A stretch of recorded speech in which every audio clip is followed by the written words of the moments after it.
안녕하세요. 대놓고 기독교TV의 강민임입니다.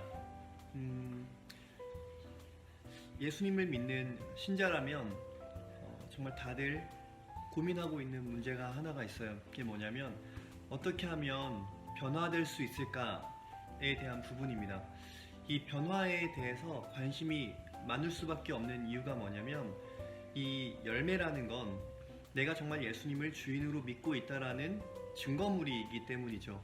근데 나의 삶에 어떤 변화의 열매가 없다고 한다면 이거는 내 구원의 문제까지도 흔들릴 수 있을 만큼 굉장히 이 마음을 불안하게 만들거든요. 여러분, 이 변화라고 한다는 건 근본적으로 이제 접근한다면 이 주인이 바뀌는 문제고요. 살고 있는 세계가 바뀌는 문제고 이 존재가 바뀌는 문제인 거거든요. 그러니까 예전에는 내가 주인 되어 살았다면 이젠 예수님을 주인으로 모시는 것이고요. 예전에는 이 땅에서 지옥 같은 삶을 살았다고 한다면 이제는 천국의 삶을 살아가는 것이고요.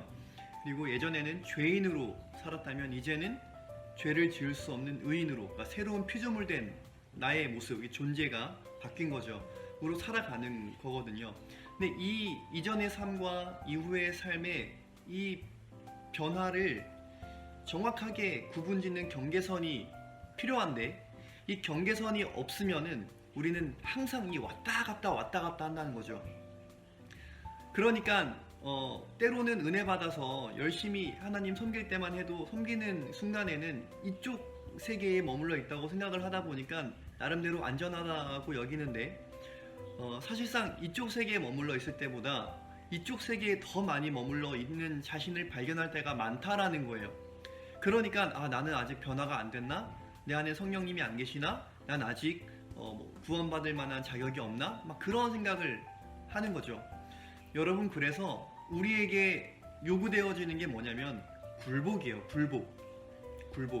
굴복이라고 하는 것은 쉽게 말하면 억지로 하는 거죠. 예, 순종이랑은 조금 다른 거고요. 보통 복종한다라는 말과 조금 비슷한 용어인 걸로 알고 있는데 우리는 하나님 앞에 굴복해야 되고요. 하나님 앞에 복종해야 돼요. 그렇게 해야 되는 이유가 뭐냐면은 내 마음의 중심이 너무나도 세상 것을 즐기고 있고 세상 것을 따르고 있고 세상이 추구하고 세상이 요구하는 바대로 살아가기를 원하기 때문에 그래요. 그래서 이 마음을 꺾고 이 생각을 꺾고 하나님 앞에 굴복해야만 변화된 삶을 살아갈 수 있다라는 것입니다. 그럼 어떻게 하면 굴복이 될까요? 여러분이 굴복이라고 하는 걸 잘 생각하셔야 돼요. 로마서 8장 7절 말씀 보니까 육신의 생각을 가지고 있는 사람은 하나님의 법에 굴복할 수 없다고 말해요. 네, 다시 말씀드리자면은 하나님의 법에, 우리가 하나님 말씀에 굴복할 수 없는 이유, 굴복하지 못하는 이유는 육신의 생각에 사로잡혀 있기 때문에 그렇다는 거예요. 그러니까 여전히 하나님의 법에 대해서 저항하고 싶어하는 육신의 생각이 자리 잡고 있기 때문에 이 생각이 꺾이지 않는 한 절대 굴복이 안 된다라는 겁니다. 그럼 어떻게 하면 굴복을 할 수 있을까요? 여러분, 답은 하나인데요. 그게 뭐냐면 굴복해야 되는 그 대상이 선명해져서 이 압도적인 힘 앞에 그냥 나의 존재가 얼마나 보잘것없는지가 정확하게 비추어져야 돼요. 그러려면 이 압도적인 힘을 가진 존재가 선명해야 되겠죠. 그럼 다시 말씀드려요. 우리가 굴복을 못하는 이유, 굴복을 안 하는 이유, 여전히 육신의 것을 붙들고 이걸 놓지 못하는 이유, 하나님의 뜻을 알고 있음에도 불구하고 절대 굴복하지 않는 이유는요, 하나님의 존재가 선명하지 않기 때문이라는 겁니다. 만약에 나한테 한 10만 명의 군사가 있는데 약 한 달 뒤에 적군이 100만 명을 이끌고 온다는 소식을 들었어요. 근데 100만 명에 대해서 굉장히 그냥 추상적이기만 하니까 그냥 어느 정도 싸워볼 만하다라는 생각에 10만 명을 데리고 막 열심히 훈련을 시키고 막 전략을 짜고 막 준비를 시키는 겁니다. 근데 이 전쟁 당일날 한 달이 지나서 적군이 100만 명을 데리고 오는 순간, 이걸 눈으로 직접 광경을 목격하는 순간에 뭐가 되죠? 생각에서부터 이미도 딱 굴복이 되는 거죠. 아, 이거 안 된다. 이게 직접적으로 눈으로 보고 경험하는 순간에 그냥 생각이 꺾여버리는 거거든요. 여러분, 제가 이 말씀을 드리는 이유가 뭐냐면요, 우리가 어떻게 하면 도대체 예수님을 주인으로 모시고 십자가의 길을 계속해서 갈 수 있는가? 여러분, 이 바울이 날마다 자신을 쳐서 복종시키는 삶을 살아간다, 내가 십자가를 자랑한다, 이 말이 내 안에 스티그마, 십자가의 흔적을 안고 살아간다, 이 말이 매일매일 죽는 삶을 살아갔다라는 거거든요. 그러니까 매일매일 굴복하는 삶을 살아갔다라는 거거든요. 어떻게 그런 삶을 살아갈 수 있을까? 답은 하나예요. 여러분, 2000년 전으로 돌아가 보니까 그 의심 많은 제자 도마, 3년 동안 주님 하신 일들을 다 봤음에도 불구하고 끝까지 예수님을 믿지 못했던, 예수님을 하나님의 아들로 믿지 못했던 그 도마가 언제 굴복되죠? 생각이 언제 꺾이죠?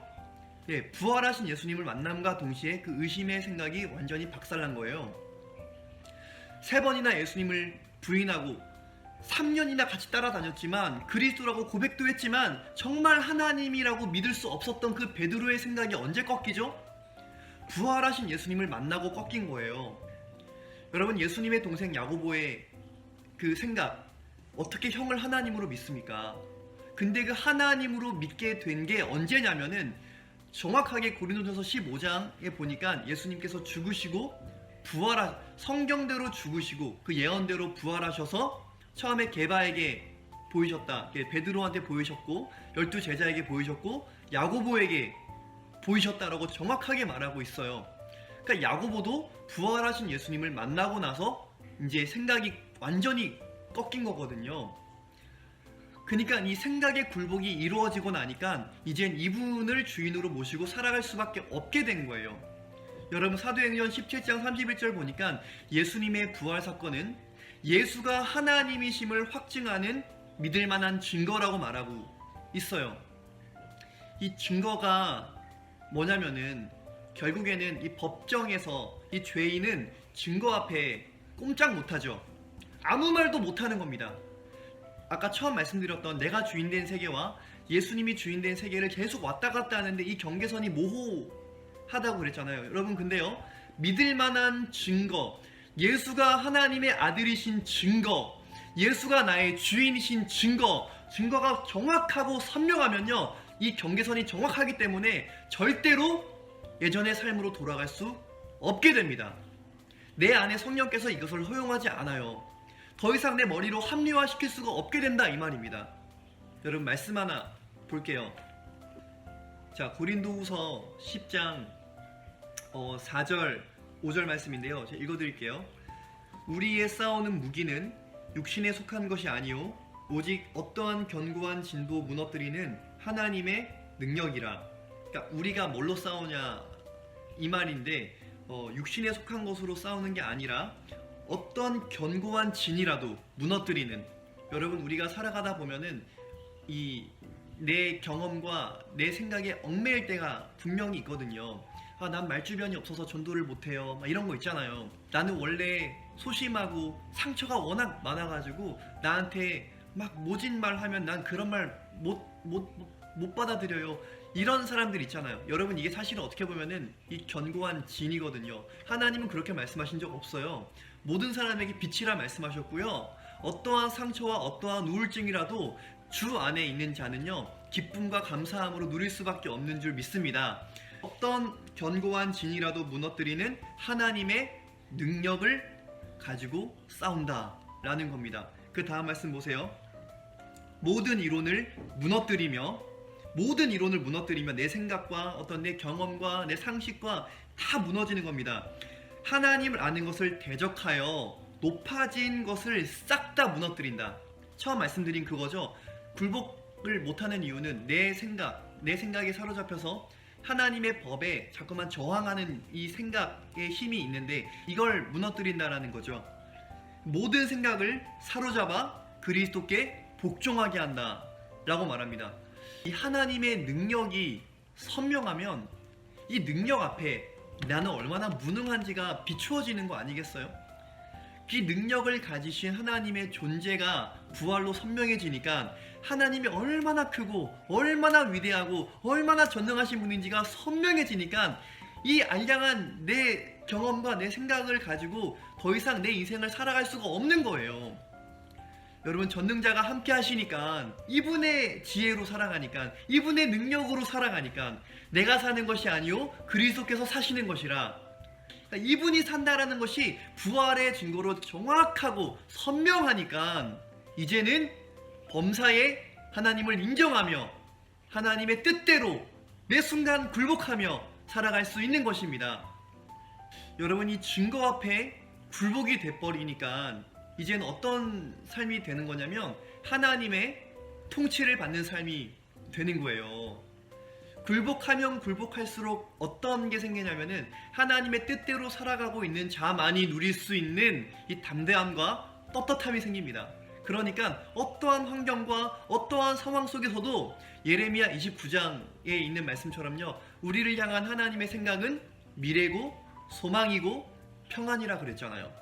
아, 나를 향한 하나님의 생각이 평안이고 미래구나. 이게 하나님의 뜻에 따라 살아가는 자는요, 매 순간 평안 가운데 미래와 소망을 늘 품고 오늘 하루를 감사함과 기쁨으로 살아갑니다. 이게 하나님의 통치를 받는 이 놀랍고 위대한 삶을 살아가는 거예요.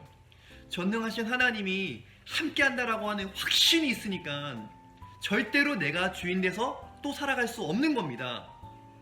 여러분, 내가 주인 되어지는 이 순간에 뭐가 비춰지는 거냐면 이 죄 때문에 전능하신 하나님이 죽으셨잖아요. 그러니까 내가 또 이 죄를 짓는다는 건 또 하나님을 죽이겠다 이거잖아요. 그러니까 또다시 내가 이 죄로 하나님을 죽일 수 없다라고 하는 그 확신을 가지고 매일매일 나 자신을 쳐서 굴복시키는 삶을 살아가는 것입니다. 여러분, 예수님께서 정말 2000년 전에 죽으시고 부활하셨다고 하는 이 역사적인 사실, 여러분, 역사는 흔들리지 않잖아요. 이 사실 앞에 하나님의 존재를 매 순간 스스로 확증하고 기쁜 마음으로, 정말 즐거운 마음으로 기꺼이 굴복하는 그 누림을 함께 누릴 수 있기를 간절히 바라고 소망합니다. 여러분, 꼭 기억하세요. 부활하신 예수님은 지금 이 순간에도 변함없이 놀라운 능력으로 우리와 저와 여러분과 함께 하십니다. 감사합니다.